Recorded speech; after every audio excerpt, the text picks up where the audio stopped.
following is a Galactic Digital Studios production.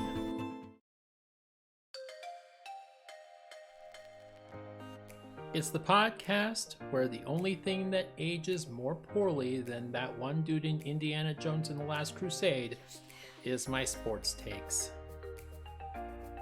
Thanks a lot, NFL. I knew I should have waited to talk about that until after Opposite Day. This is Sports Central, part of the Closing Tag Network. I am Raul Smith, Head of Development and Design over at Galactic Digital Studios. If you are in the market for video editing, graphic design, logo design, web development, or SEO services, please go check out galacticdigitalstudios.com. That's Galactic Digital Studios, there's a name right there, .com. Galactic Digital Studios, out of this world service at down-to-earth prices, as I fumble around with my keyboard.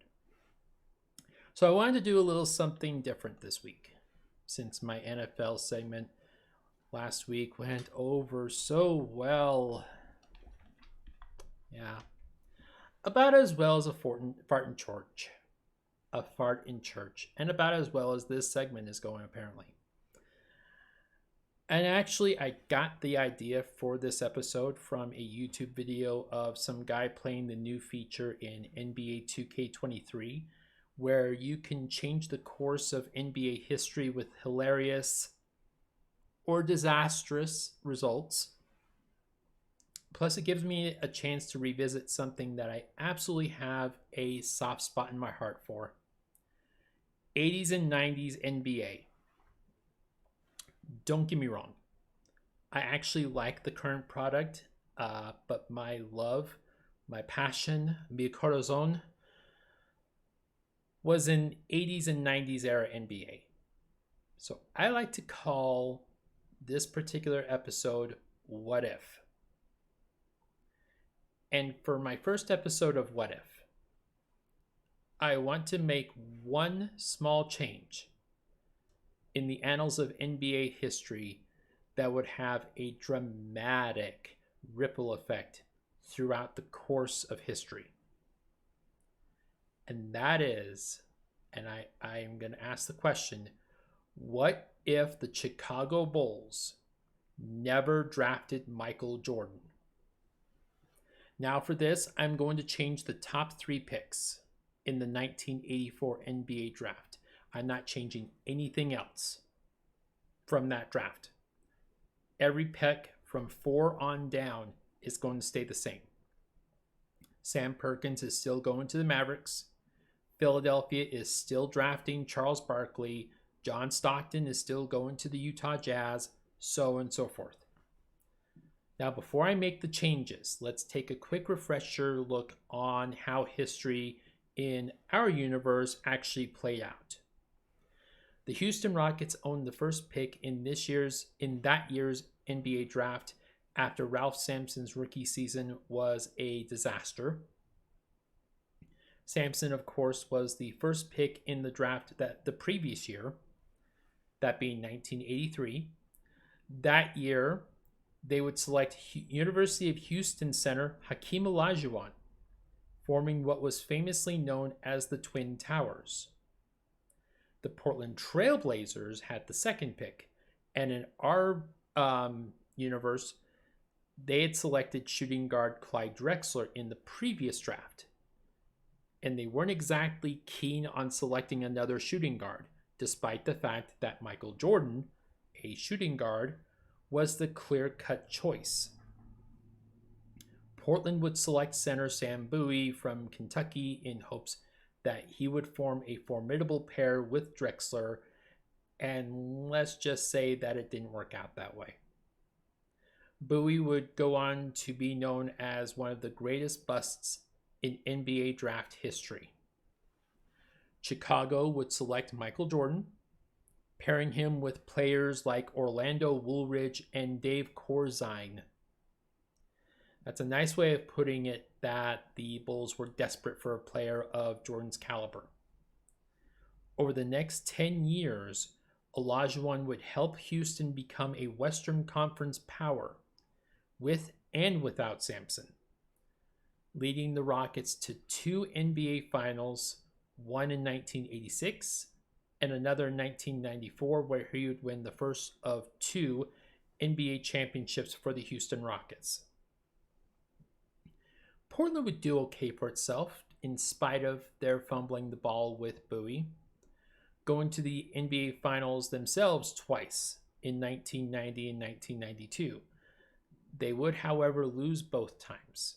And in 1995, after years of trade rumors and speculation, Portland finally pulled the trigger and traded Clyde Drexler to Houston. Drexler and Olajuwon would go on to win the second of Houston's 2 NBA championships that year. And as they say, history speaks for itself in regards to Jordan. 3 NBA MVP awards, 2 slam dunk titles, 3 NBA championships, the first franchise in NBA to win 3 consecutive NBA championships since the Boston Celtics of the 1960s, all before retiring due to NBA Commissioner David Stern pressuring him to fix his gambling problem. I mean, grief and sadness over his father being killed shortly after the 1993 NBA Finals. That retirement would be short-lived, as he returned to the Bulls in 1995 and would go on to win 3 more NBA championships in 1996, 1997, and 1998, including 2 finals wins over my beloved Utah Jazz. But what if Jordan never went to Chicago or even out east at all? What if Jordan had to contend with Magic Johnson's Lakers, who were running roughshod throughout the league at the time? What if Jordan, instead of being the franchise guy with a statue outside the United Center in Chicago, was the franchise guy with a statue outside the Toyota Center in Houston? So the change that I'm making is simply this. Realizing that they already have a franchise center in Ralph Sampson, the Rockets pass on feel-good hometown hero story for Hakeem Olajuwon and instead draft Michael Jordan. Jordan and Sampson pair up in H-Town. Portland would then select Olajuwon with the next pick, pairing the former University of Houston teammates in Olajuwon and Drexler 11 years before they actually did pair up. And Chicago would draft Sam Bowie because why? Because fuck you. That's why. Rookie seasons play out a little similarly for both Houston and Portland. Not much changes there. However, the NBA would institute the draft lottery system that year. With the worst record in the NBA, the Chicago Bulls would go on to be royally fucked over and watch as Georgetown center Patrick Ewing still goes to the New York Knicks. Houston would still get Steve Harris at 19, and not much good would come from that. Portland would still get Terry Porter at the end of the first round, helping to form a formidable trio in Drexler, Olajuwon, and Porter in Portland. This is where things start getting a little interesting. Instead of losing to Denver in the first round of the 1986 playoffs, Portland would beat Denver, setting up a second round matchup between the Portland Trailblazers and the Houston Rockets. Sampson versus Olajuwon, Drexler versus Jordan. The winner would eventually face Magic's Lakers in the Western Conference Finals. After 7 grueling, physically tough games, Portland edges out Houston to advance to the conference finals, where they would fall to the Lakers in 6 games. The Lakers would then lose the NBA Finals to the Boston Celtics, who were just a complete juggernaut that year. I think they only lost like one home game the entire year. Now, the 1986 NBA draft would bring both tragedy and intrigue. Boston would still pick Len Bias with the second pick, who would still pass away just days later from a drug overdose. Detroit, who was a thorn in Jordan's side in our universe, would put together the final pieces of their bad boys teams in Dennis Rodman and John Sally. And two picks that would prove pivotal for Portland years down the road in our universe would not even be considered in this universe. See, the NBA was notorious back in the late 80s with this concept called draft and stash. A team would draft an international player that they really liked in the hopes that they would lock that player into a contractual obligation to play for that team first when they ultimately made their way to the NBA. In our universe, Portland would go on to draft center Arvydas Sabonis and shooting guard Drazen Petrovic, only to stash them overseas for years to come. Excuse me. Sabonis was not your typical center. He was arguably at the time the best passing big man in the game.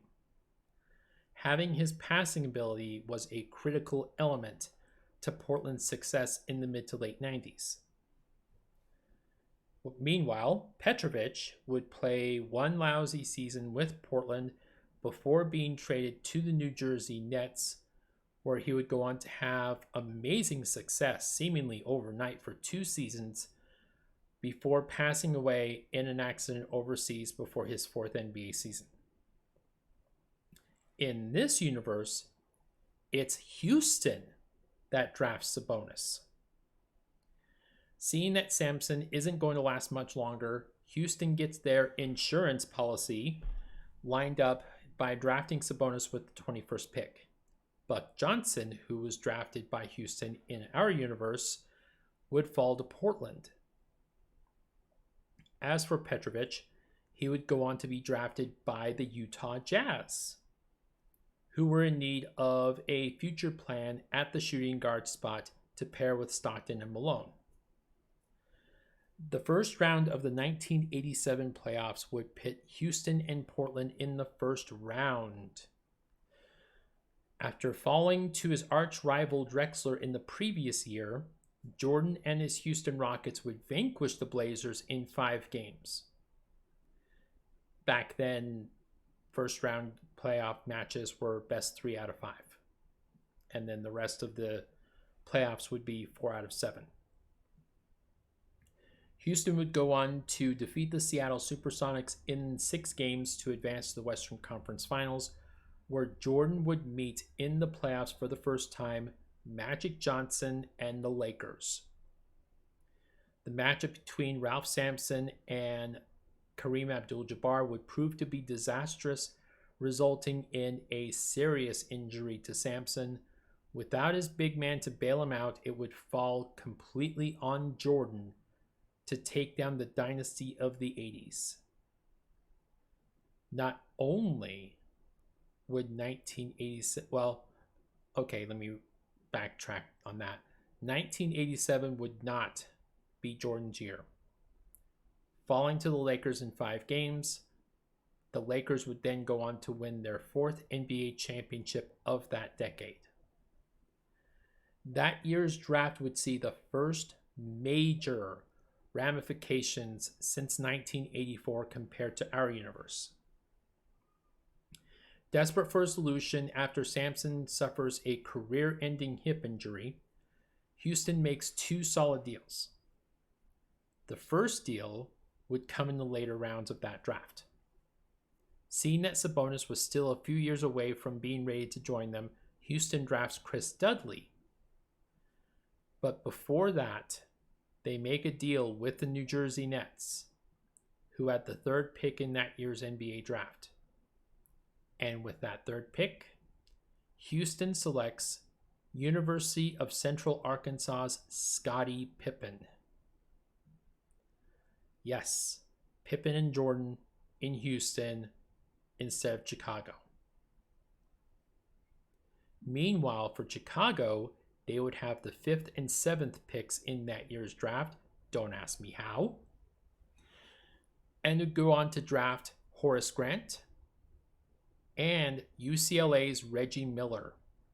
Yes, Miller is a Chicago Bull in this universe. I know Pacers fans are not going to be happy with that, but out of my control. The 1988 playoffs would see yet another matchup between Portland and Houston in the first round. This time with no Samson to stop Olajuwon, Houston would fall in 4 games to the Portland Trailblazers, who would then go on to beat Dallas in the second round to go on to the conference finals. Now, in our universe, Michael Jordan would win his first NBA MVP award in 1988. But in this universe, that MVP award in 1988 would go to Detroit's Isaiah Thomas. The Lakers would still have their classic 7-game series in the second round with Utah, which, by the way, was part of what made me fall in love with the NBA style of basketball back in those days. But their quest for a repeat would fall short, losing in the conference finals to the eventual NBA champion Portland Trailblazers.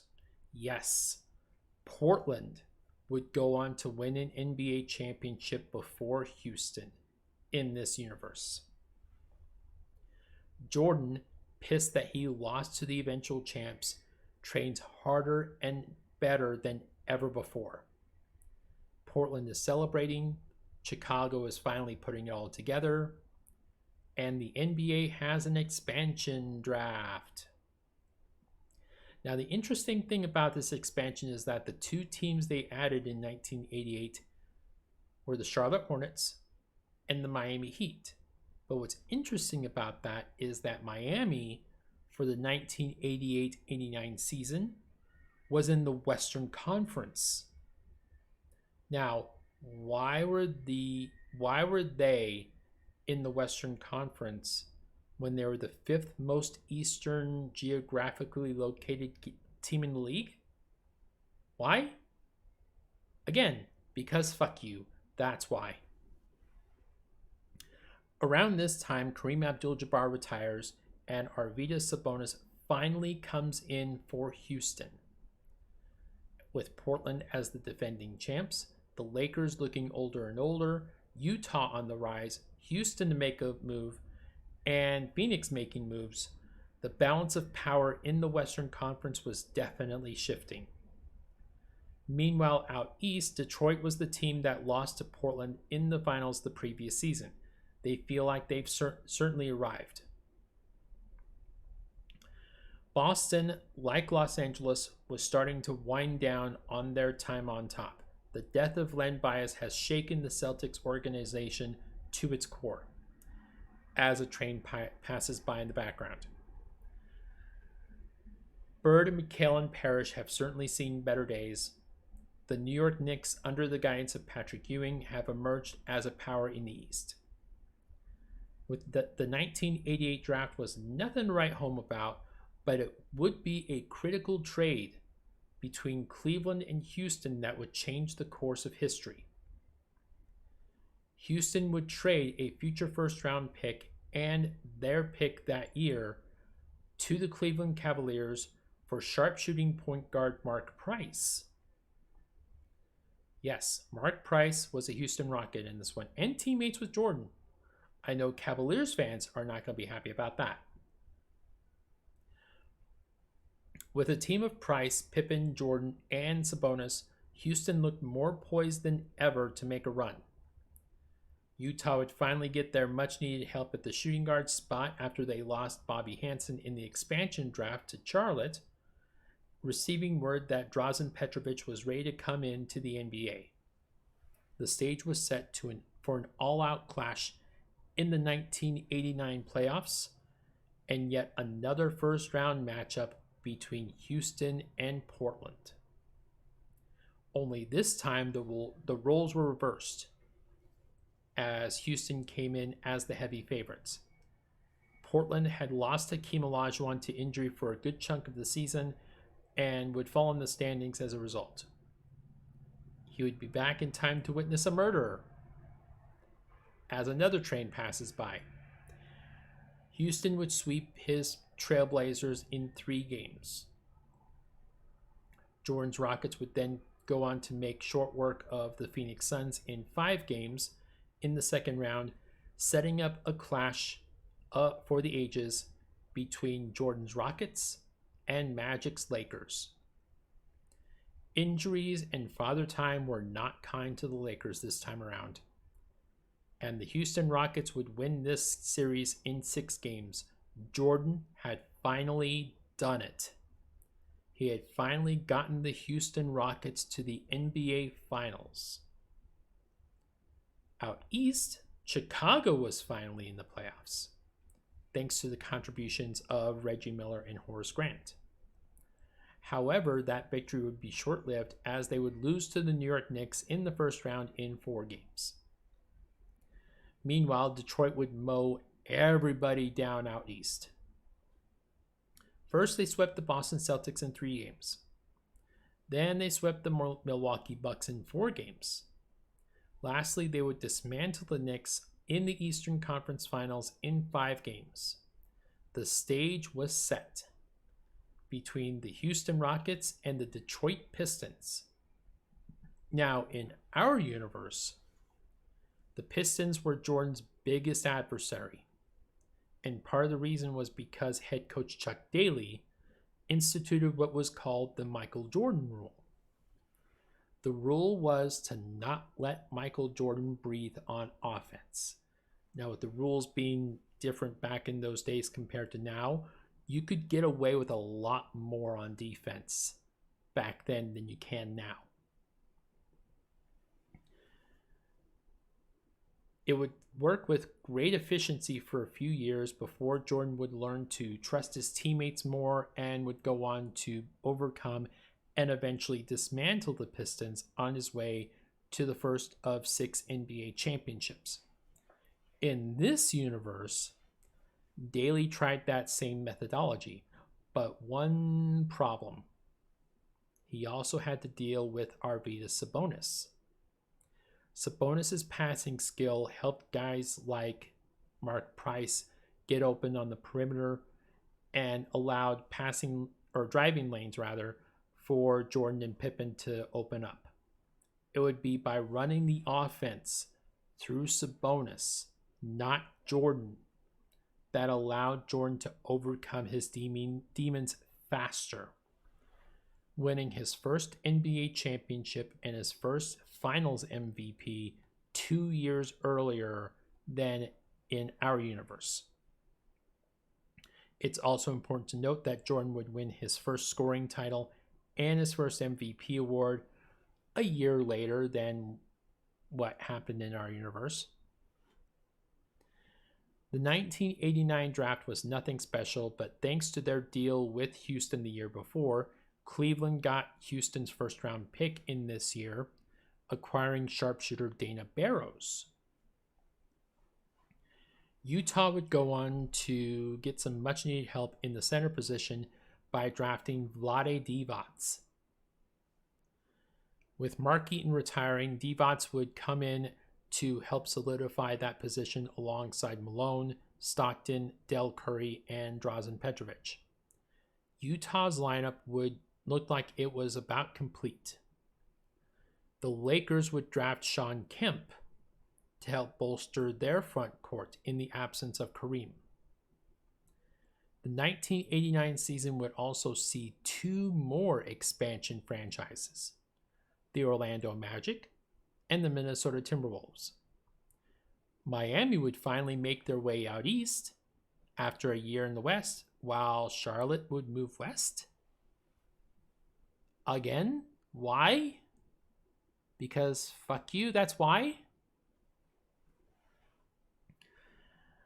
A healthy Portland team would beat the Dallas Mavericks and San Antonio Spurs, including Rookie of the Year David Robinson.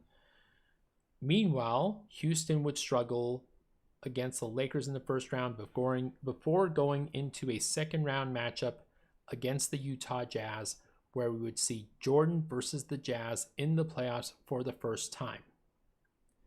Utah coach Jerry Sloan would try to perfect Chuck Daly's Michael Jordan rule, but to no avail.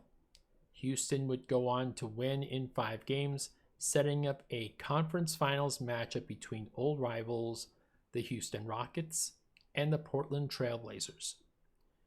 Jordan would win his second MVP award and first Defensive Player of the Year award, just barely edging out Hakeem Olajuwon. Jordan and the Rockets would overcome the Trailblazers in 6 games, sending Houston to their second straight NBA Finals.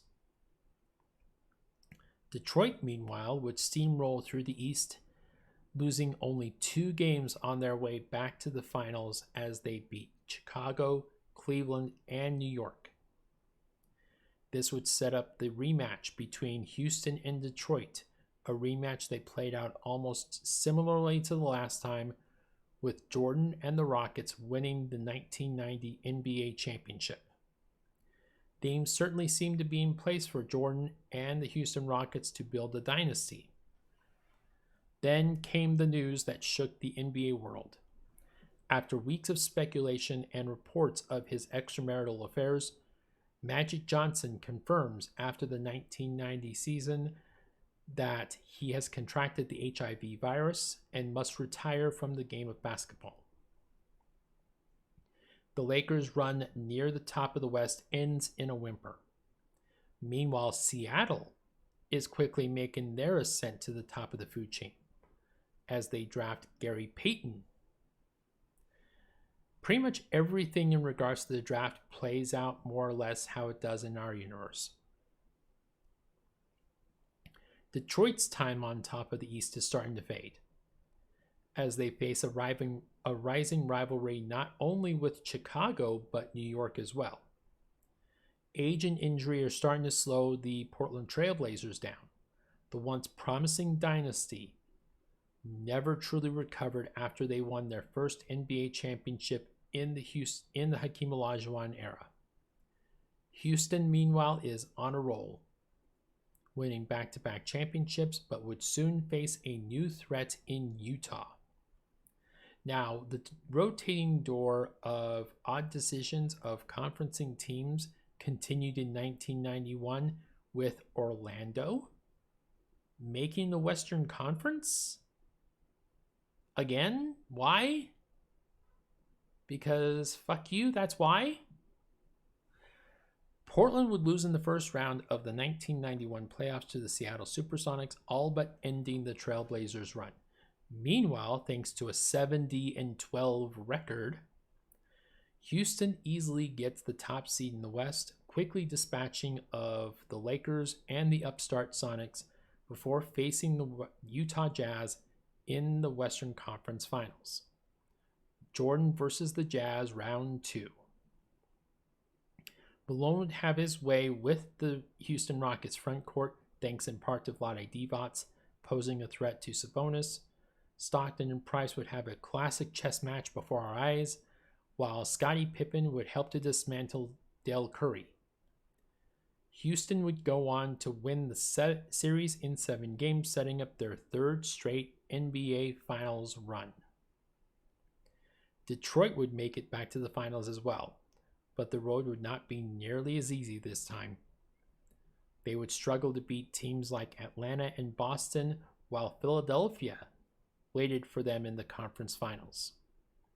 In the final game, Isaiah Thomas would play on what was later revealed to be a completely torn ligament in his ankle, scoring 34 points in the game and sending his Pistons to the finals. But without Isaiah Thomas to help keep Mark Price in check, Houston would sweep Detroit to win their 3rd NBA championship, and for the first time, one of Jordan's teammates, not Jordan himself, would win Finals MVP. as Price would average nearly Steph Curry-like numbers, averaging 32 points per game on 45% shooting from outside the arc. So, by this point in the alternate universe, Michael Jordan would have 4 NBA MVPs and 3 NBA championships, all while Hakeem Olajuwon would only have 1 championship and 1 MVP. Already, both players are benefiting greatly. Meanwhile, the revolving door of weird teams in the Western Conference is over as well, and not a moment too soon. Orlando would draft Shaquille O'Neal in this universe as well. Houston would have injury issues to deal with of their own, as both Sabonis and Pippen would suffer injuries throughout the 1992 season. For the first time in 4 years, a team other than the Houston Rockets would wind up with the top record in the Western Conference. The beneficiaries? The Utah Jazz. Utah would steamroll through the Lakers and Suns on their way to the conference finals, while Houston would struggle to make its way there, battling through the Clippers and the Sonics. It was time for round 3. Jordan versus the Jazz. Karl Malone in this season would also win the MVP award for the first time, 5 years earlier than he did in our universe. With a hobbled Pippen and an aging Sabonis, Jordan would struggle to keep up, and the Utah Jazz would make their way to their first NBA Finals. Meanwhile, out east, Chicago's Reggie Miller and Horace Grant combination is finally starting to click, especially after acquiring Rick Smits from the Indiana Pacers. I know, Indiana, I know. Why can't you give us anything, something? Rick Smits would prove to be the key, as the Bulls would make their way through Philadelphia and Cleveland before going up against the Knicks in the Eastern Conference Finals. Reggie Miller would prove to be the Knicks' arch rival and Spike Lee's worst enemy much sooner than he did in our universe. And with Rick Smits locking down Patrick Ewing, the Chicago Bulls would finally make it to the NBA Finals around the same time that they did in our universe, more or less. Chicago versus Utah in the finals 5 years sooner. Reggie Miller would prove to be too much for Petrovic. Grant would lock down Karl Malone, and while he put up a valiant effort, John Stockton was not enough, as the Jazz would fall to the Bulls in 6 games. The more things change, right? With Arvydas Sabonis on his way out, the Houston Rockets needed a future plan to help Jordan get another NBA championship. Enter Chris Webber. During a trade before the previous draft that would help Golden State land the pick that would ultimately become Tim Hardaway, Golden State sent Houston their 1993 first-round pick. That pick would wind up being the 3rd overall pick in the draft. Orlando, much like in our universe, got the first pick overall again and would draft Chris Webber. Meanwhile, it would be Houston that drafted Anthony Hardaway. However, Houston had a much shrewder plan in place. They traded Hardaway and 3 future first-round picks to the Orlando Magic for Chris Webber, much like Golden State did in this universe. With a team of Mark Price, Michael Jordan, Scottie Pippen, Arvydas Sabonis, and now Chris Webber, Houston looked to build their own super team, and it worked. Houston would go on to win 63 games that season, while Phoenix, after trading for Charles Barkley, would win 60. Utah fell off a bit after their lackluster performance in the finals, winning only 51 games. Houston would steamroll their way through the Western Conference, beating the Lakers, the Spurs, and the Supersonics in process to their fourth NBA championship or fourth NBA Finals. Meanwhile, Phoenix would lose to Seattle in the second round after dispatching with the Los Angeles Lakers in 4 games. Utah would lose to Seattle in the first round. Chicago made an effort to get back to the finals after sweeping both Atlanta and Cleveland, but would lose in 6 games to the New York Knicks. This would set up Houston versus New York, Jordan versus Spike Lee. And while Patrick Ewing was feasting on a young Chris Webber and an aging Arvydas Sabonis, Jordan would have his way with the Knicks, helping Houston win their 4th NBA championship in 5 years. The 1994 season would play almost exactly like it did in our universe, with Houston beating Portland, Phoenix, and Utah on their way back to the finals. New York would go on to beat New Jersey, Indiana, and Chicago on their way back. Houston versus New York round 2 almost ended exactly as round 1 did, with Jordan once again victorious, only this time he would win his 5th NBA championship and 4th finals MVP to the loudest chorus of boos you will ever hear from a New York crowd. 1995 would play a little bit differently than in our 1995. In our universe, despite acquiring Clyde Drexler halfway throughout the season, Houston still wound up with the 6th seed. They would wind up as the lowest seed in NBA history to win an NBA championship. The Michael Jordan Rockets did not need such help just to make it to the playoffs. Entering with the first seed, Houston would quickly dispatch of the Lakers, Spurs, and Sonics on their way back to the NBA Finals. Orlando would beat Boston, Chicago, and New York on their way to their first NBA Finals, only 6 years after they came into the league. Houston versus Orlando in this universe played almost exactly like it did in our universe, with Houston sweeping the Magic in 4 games. Michael Jordan would enter the 1996 season having won 6 NBA championships in 7 years and 5 finals MVPs. He would also have 4 NBA MVPs and 2 Defensive Player of the Year awards.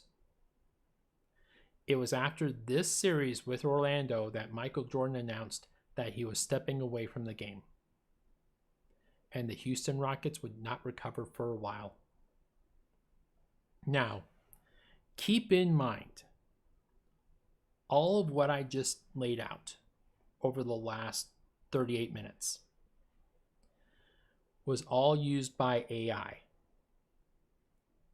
We don't really know how things would play out in real life, but it would stand to reason that had Houston drafted Jordan and Portland drafted Olajuwon, this would be, in a few ways, how things would actually play out.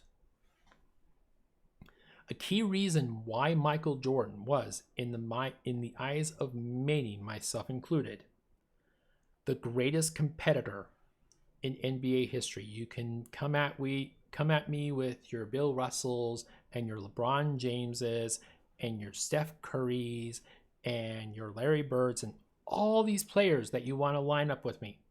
For me, and for a lot of people, pound for pound, Michael Jordan was the greatest competitor in NBA history.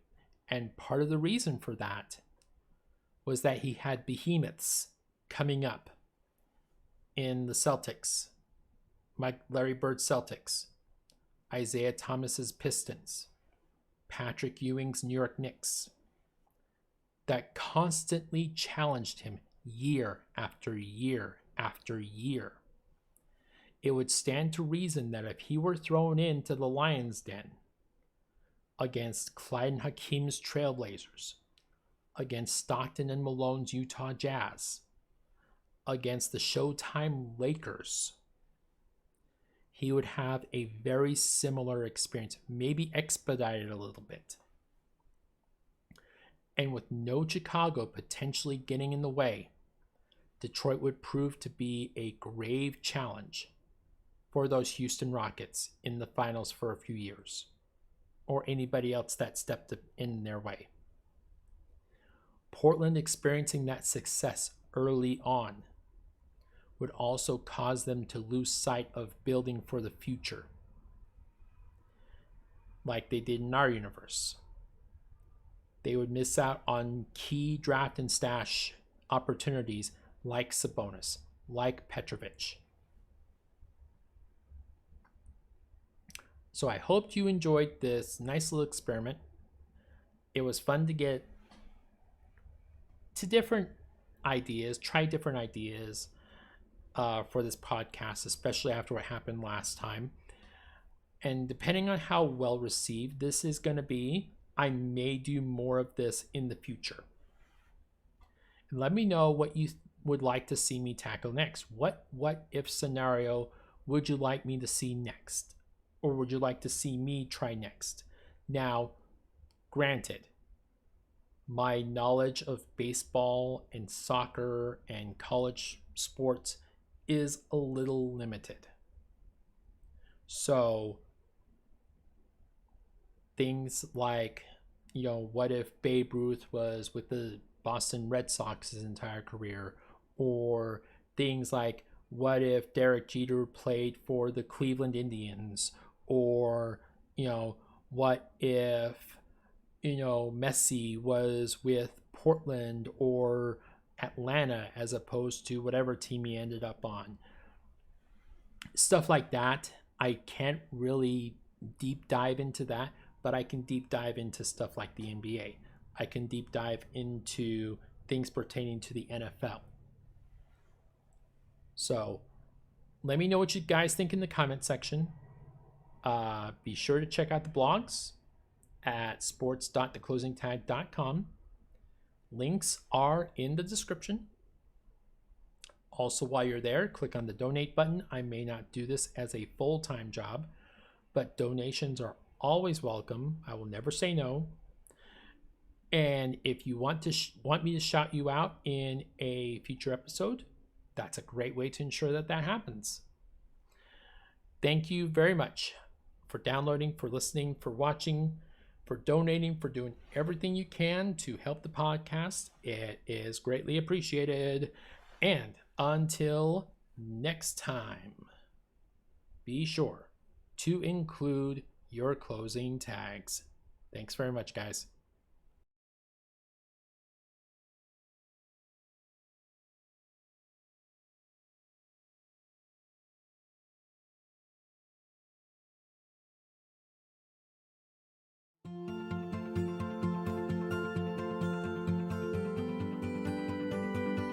This has been a Galactic Digital Studios production.